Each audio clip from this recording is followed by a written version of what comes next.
Living Corporate is brought to you by the Liberated Love Notes podcast, part of the Living Corporate Network.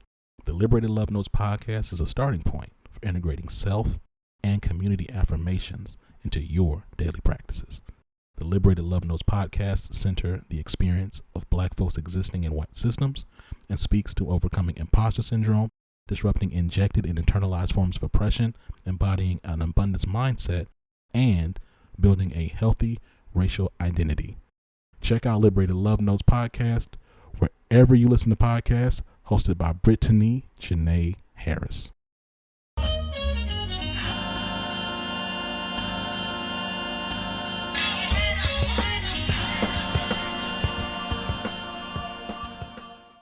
What's going on, Living Corporate? It's Tristan, and I want to thank you for tapping back in with me as I provide some tips and advice for professionals.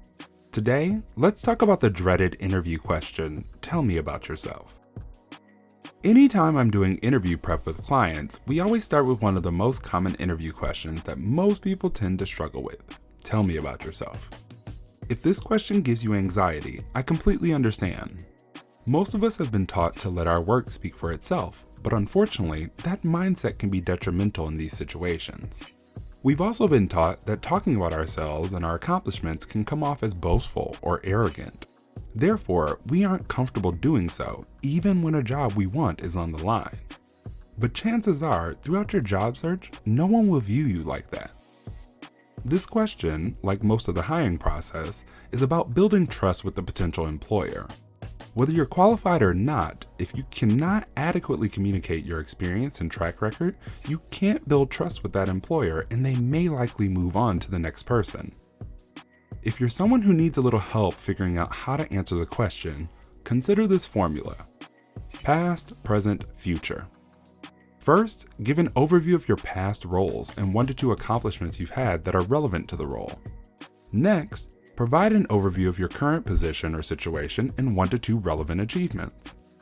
Finally, tie it all together by painting the picture of what your future looks like. Quick hint, it should look like the role you're interviewing for. While talking about ourselves and our accomplishments may not come naturally to many of us, we have to get comfortable doing so for the sake of our careers. This tip was brought to you by Tristan of Layfield Resume Consulting. Check us out on Instagram, Twitter, and Facebook at Layfield Resume, or connect with me, Tristan Layfield, on LinkedIn.